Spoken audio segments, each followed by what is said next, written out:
There's a hidden bloodline moving quietly through this world. People who look completely ordinary on the outside, yet carry something divine and unmistakable on the inside. They don't crave the spotlight. They don't chase the trends of this world, and most of the time they can't even explain why they feel so different. But heaven knows their names. Long before they took their first breath, an ancient assignment was written over their lives, a calling sealed in the eternal records of God. These are the ones Scripture points to, the ones set apart for a purpose bigger than anything this world can offer.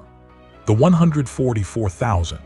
Not a metaphor, not a myth whispered in prophecy, but real souls living right now, hidden among nations, waking up piece by piece to the truth that has always been pulsing inside them. They were chosen. Maybe you've never seen a vision, never heard an audible voice, but you felt it in your loneliness, in the storms you survived, in the spiritual weight you carry even when you don't show it. Something inside you knows you were never meant to blend into this world. You feel pushed, shaped, stretched, refined by circumstances others never understand. And deep down, you sense it isn't random, it's preparation. This message isn't entertainment. It's an awakening. The signs you're about to hear are not by chance. They're spiritual patterns that consistently appear in the lives of those who were marked by the Most High, not to live average, but to carry out an eternal mission. And if your spirit reacts, even slightly, to what you're hearing, maybe that's because the calling is knocking at your door too. We're about to dive into these powerful signs. But before we begin, listen. If this resonates, don't just watch silently. Hit the like button, share this message with someone who needs it, and comment "I'm ready" below. Not for the algorithm, but because it helps wake up the rest of the hidden ones. Alright, let's begin. Many people move through life carrying a quiet feeling that they are somehow different. They walk into crowded rooms yet feel unseen, sit among people yet feel strangely alone, and even while living outwardly normal lives, there is a subtle ache inside, as if they were meant for something beyond the noise, beyond the surface, beyond the world as it is. That unexplainable mismatch between who they are and the world around them is not random.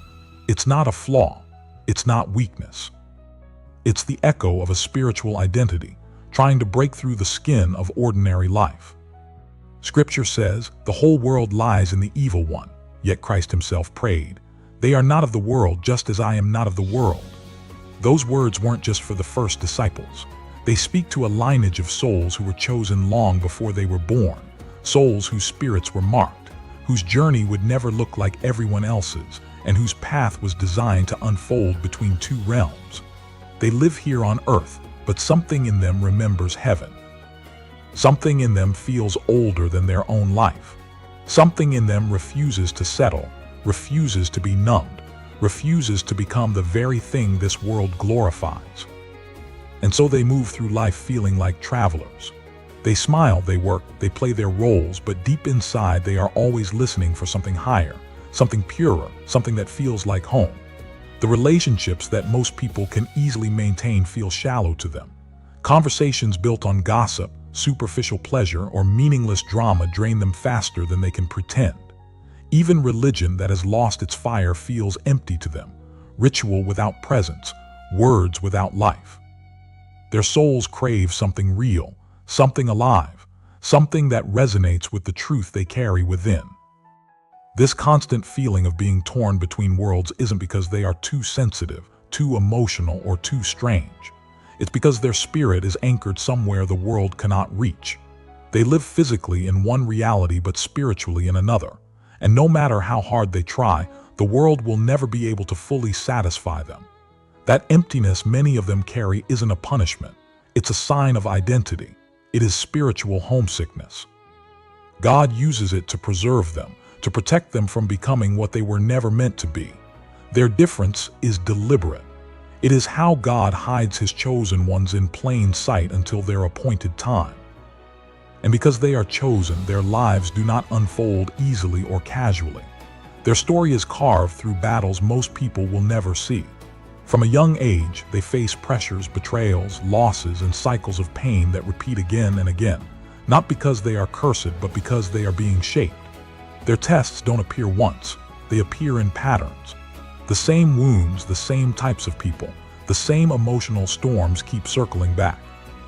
It feels exhausting, but every time the pattern returns, something in them becomes stronger, wiser, more aligned with who they were meant to be.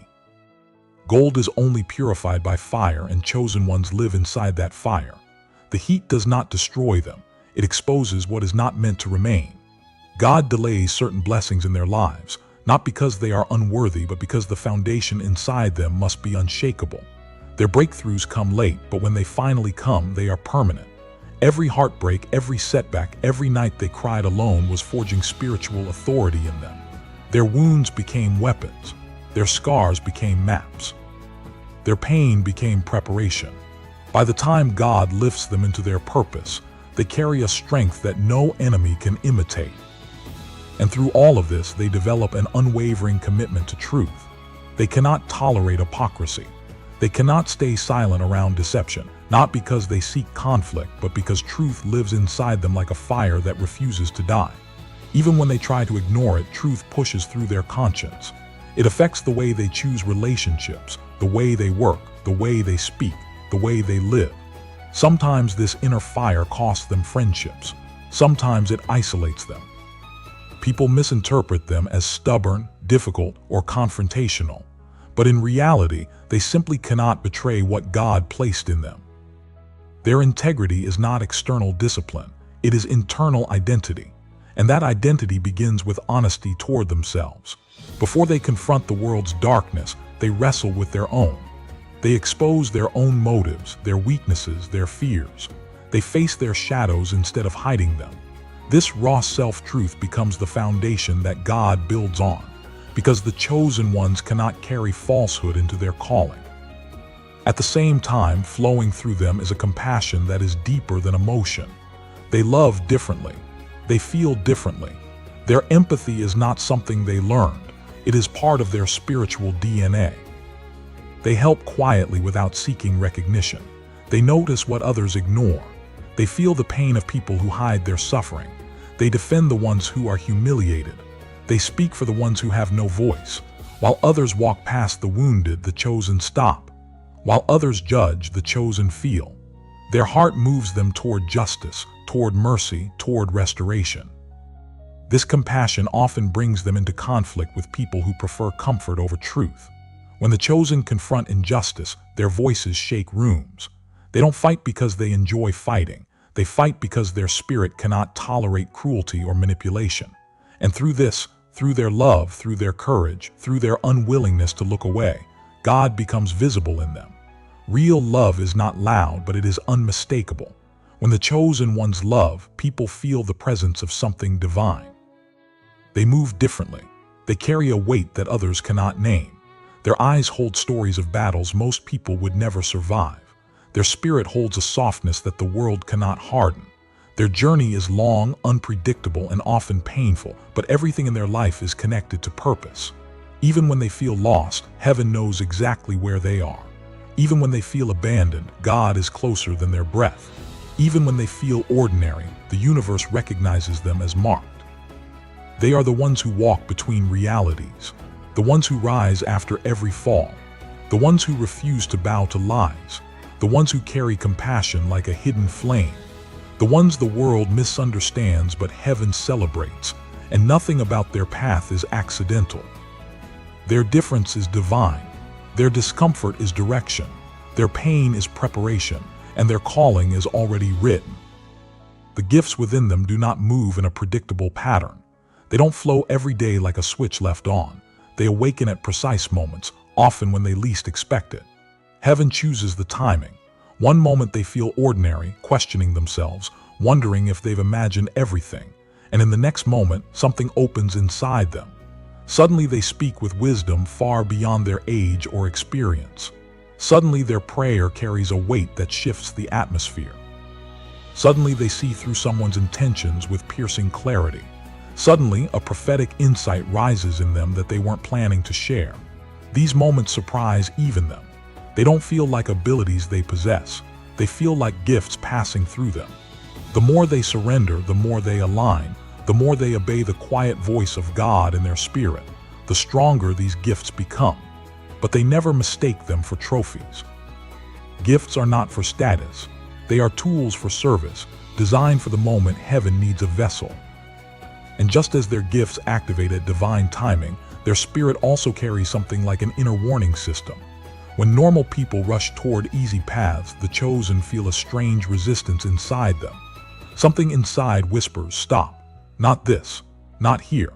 Even when the opportunity looks perfect on the outside, promising, comfortable, rewarding, if it isn't aligned with their path, their soul becomes restless. Their mind can't explain it, yet their spirit knows. This inner stop signal is not fear, it is protection. The chosen ones are not allowed to take shortcuts because their journey is shaped by process, not ease. They learn early that peace is their compass. If peace is missing, no matter how logical something seems, they walk away. Their obedience to this inner echo saves them from countless traps disguised as blessings. And because they carry this light, they also attract darkness. Spiritual attacks are not random storms. They are targeted strikes against individuals who carry influence in the unseen realm. The chosen often go through seasons where the warfare intensifies without warning. Emotional heaviness, mental confusion, sudden discouragement, strange physical pressure, disruptions in relationships, unexpected setbacks. These are not signs of abandonment but signs of impact. The enemy tries to exhaust them before they realize who they are. The pressure always increases right before breakthroughs because the enemy senses what heaven is preparing. Their attacks are not proof of weakness, but evidence of spiritual weight. Darkness does not fight what does not threaten it. In these seasons of battle, they also experience painful losses. People leave without explanation. Support evaporates. Doors close. Environments that once felt comfortable suddenly feel too small, too shallow, too heavy. This phase feels like abandonment, but it is divine pruning. God removes people who cannot walk with them into the next dimension of their calling. He protects their future by filtering their present. And though the loneliness hurts, it becomes holy ground. Solitude becomes a classroom where they hear God more clearly than they ever heard people. God empties before He elevates, stripping away what cannot sustain the weight of their destiny. Even more painful is the rejection that comes from the very communities where they hope to be understood. They may sit in a spiritual environment, yearning for depth, hunger burning inside them, but instead of acceptance, they encounter resistance. Their desire for truth, their intensity, their passion, these things expose the comfort zones of others. They disrupt routines. They stir what others want to keep asleep. And so, like the prophets, apostles, and even Jesus himself, they are rejected by their own first. This rejection is not a sign of failure. It is a mark of identity. The chosen have always been misunderstood by those satisfied with the surface. Yet despite all these storms, there is something within them that cannot be shaken. In the middle of chaos, when everything seems uncertain, when fear whispers, when circumstances crumble, something inside them remains still. A peace rises that makes no sense to the natural mind. It is not the absence of tears, they cry deeply. It is not emotional numbness, they feel everything intensely. But even while feeling the full weight of life, a quiet voice whispers within them, the promise still stands. You will not break. This peace is not emotional comfort. It is the seal of divine presence resting on their spirit.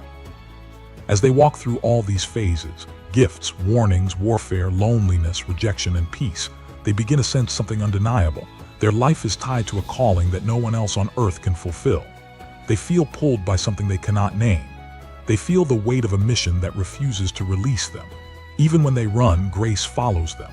Even when they hide, purpose finds them. Their entire life, every battle, every gift, every loss, every awakening, forms a pattern pointing toward destiny.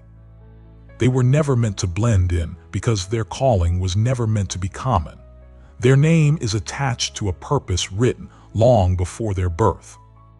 And one day they recognize themselves, not through titles, not through roles, not through external appearance, but through the signs within their journey. The truth is, this understanding doesn't crown them, it reveals them. This entire message becomes a mirror, reflecting who they have always been beneath the surface of their struggles. Those who hear this and feel something stir deep inside, those who recognize these signs in their own story, those who feel the pull of purpose in their spirit, they are not alone. The chosen always recognize each other by spirit. They find each other across distances, across seasons, across silence. And over every person who feels called, who feels marked, who feels awakened, the blessing stands. May the seal of the living God be upon you.